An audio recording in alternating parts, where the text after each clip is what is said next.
Caríssimos amigos, irmãos e irmãs, muito bom dia, muita alegria por estar aqui novamente, muita alegria por mais um dia.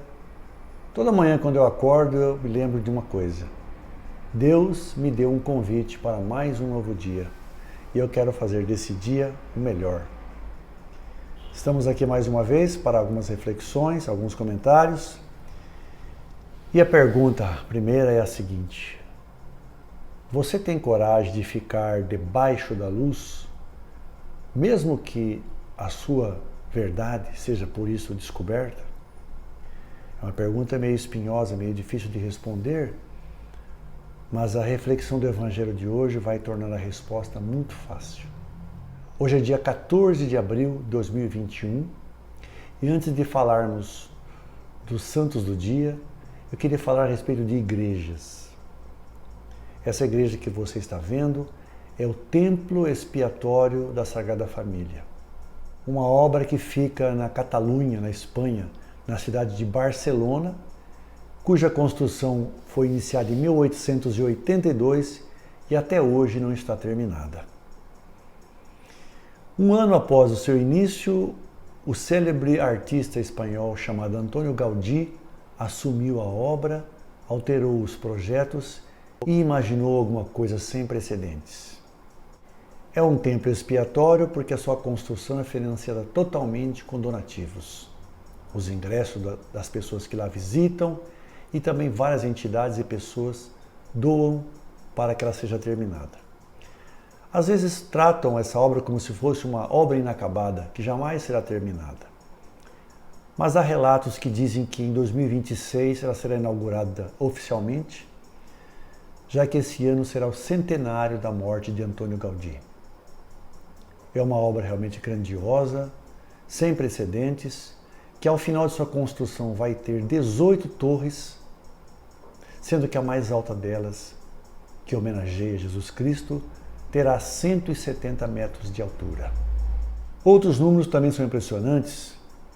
Conta-se que no lugar para o coral será possível abrigar 1.500 cantores, 5 órgãos, enfim, uma coisa realmente sem precedentes, como eu disse.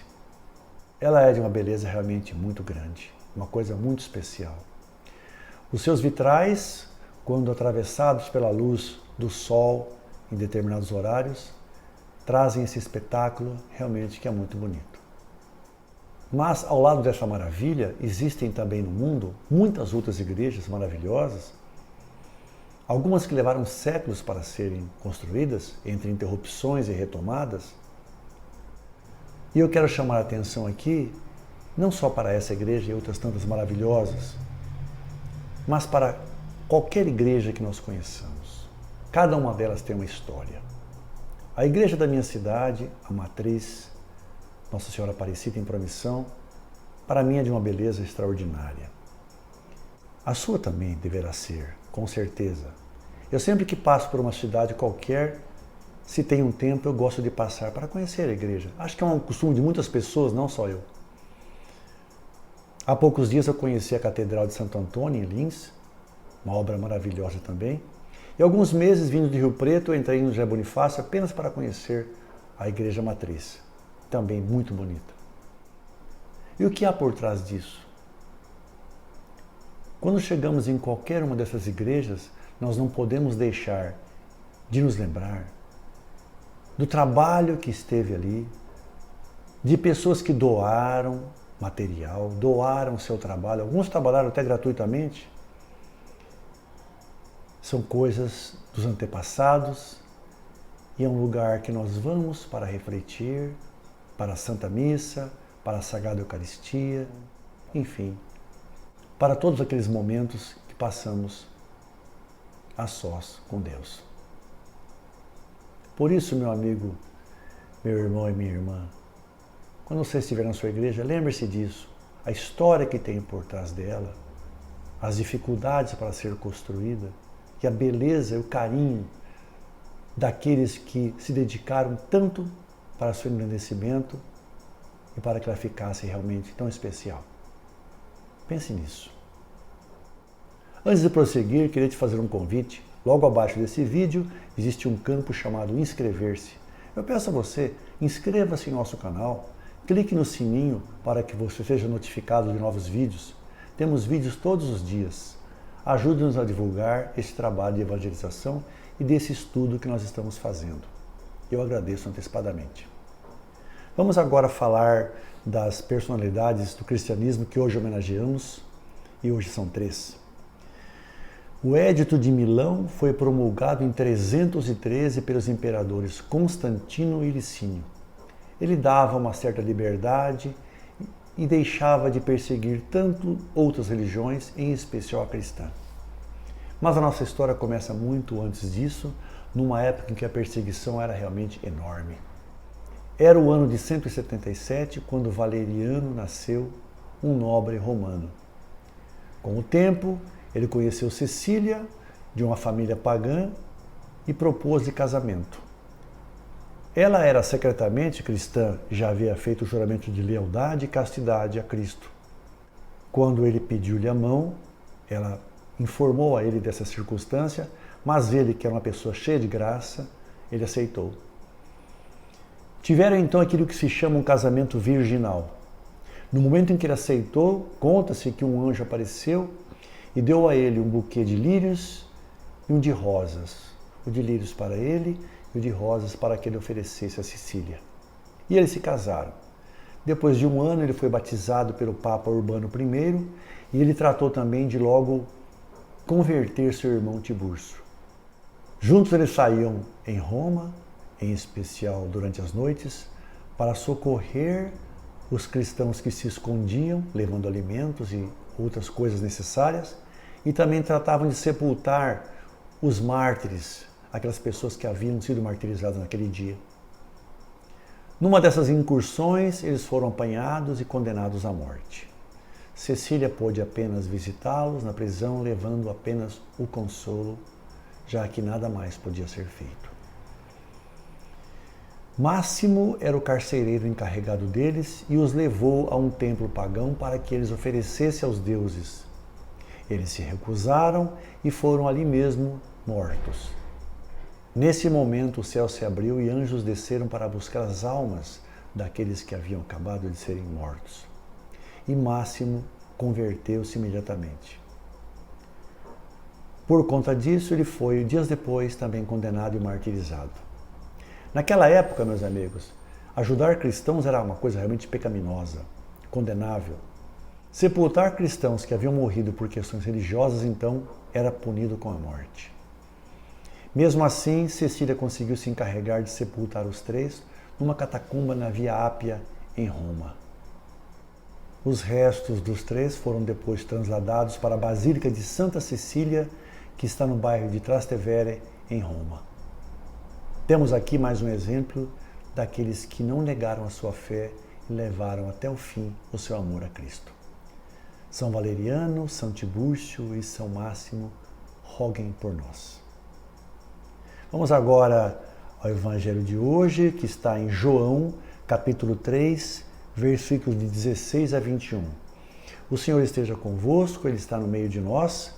Proclamação do Evangelho de Jesus Cristo segundo João. Glória a vós, Senhor. Pelo sinal da Santa Cruz, livrai-nos Deus, nosso Senhor, dos nossos inimigos.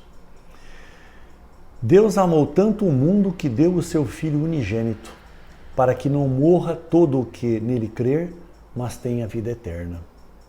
De fato, Deus não enviou o seu Filho ao mundo para condenar o mundo, mas para que o mundo seja salvo por ele. Quem nele crê não é condenado, mas quem não crê já está condenado, porque não acreditou no nome do Filho unigênito. Ora, o julgamento é este: a luz veio ao mundo, mas os homens preferiram as trevas à luz, porque as suas ações eram más. Quem pratica o mal odeia a luz e não se aproxima da luz, para que suas ações não sejam denunciadas. Mas quem age conforme a verdade, aproxima-se da luz, para que se manifeste que suas ações são realizadas em Deus. Palavra da salvação, glória a vós, Senhor. Meus caros amigos, irmãos e irmãs, nós precisamos refletir com muita seriedade essas palavras de João, que diz assim: a luz veio ao mundo, Mas os homens preferiram as trevas. Aqui ele está falando de Jesus, que é a luz, e das trevas, que é o pecado. E temos aqui que Deus doou, Ele deu o seu Filho ao mundo para que nos salvasse. Uma situação inversa seria meio impossível, meio difícil de acreditar, não é? Um pai ou uma mãe dá um filho em sacrifício por alguma causa. Começamos então a ver aí a bondade, a magnanimidade de nosso Deus. Doar o seu próprio Filho para salvar a humanidade. E Ele não veio para nos ameaçar, para nos apontar, para nos condenar. Ele veio trazer a salvação e o caminho da verdade e da luz. E a luz veio ao mundo e os homens preferiram as trevas. Cada vez vemos mais maldades, mais atrocidades cometidas contra o ser humano, seja em forma de desamparo, de violência, de injustiça, de fome, de miséria. São essas pessoas que praticam essas atitudes que estão nas trevas do pecado e elas não querem se aproximar da luz. A luz vai denunciar os seus erros e vai apontar os seus pecados. Aqueles que vivem a graça e seguem a palavra de Deus praticando o bem não se incomodam com a luminosidade da verdade, já que as suas atitudes demonstradas serão apenas aquelas que estão de acordo com o que foi pedido, de acordo com o que foi ensinado. É claro que também, se formos praticar os ensinamentos de Deus, haverão aqueles que por maldade, por pecado, vão nos criticar. Mas não é importante isso. O que vale é seguir em frente, fazendo aquilo que nos foi proposto, nos foi pedido e que é realmente o correto. Isso é ser cristão. Mas o importante é ressaltar aqui que ser cristão não é apenas ir à igreja, assistir à Santa Missa, tomar a Eucaristia, rezar o terço. Ser cristão é muito mais do que isso. Isso é apenas um complemento. É preciso que se pratique os pilares básicos, que é o amor ao próximo, a fé, a caridade, também a busca da justiça e outras atitudes previstas nos mandamentos. E a nossa fé, a fé incondicional de que Jesus veio ao mundo para nos libertar do pecado e para nos trazer a verdade, essa mesma fé é que vai ser a medida pela qual seremos julgados no julgamento final. Então, como eu disse, após essas poucas palavras, fica bem mais fácil responder a questão proposta no início. Se estivermos na prática dos princípios cristãos, os verdadeiros princípios cristãos, não temos que temer a luz e estaremos muito afastados, bem longe das trevas do pecado. Vamos, meus irmãos e irmãs, refletir sobre isso, já que todo evangelho que a gente vê nos traz sempre um convite, uma reflexão sobre nós mesmos e naquilo que nós podemos e precisamos evoluir. Foi um prazer enorme estar aqui. Desejo a você um ótimo dia, uma boa semana. Espero em Deus que possamos estar e estaremos juntos na próxima semana, se Deus quiser. Fique bem, fique a salvo. Louvado seja nosso Senhor Jesus Cristo, para sempre seja louvado. Fique com o meu abraço e Deus te abençoe.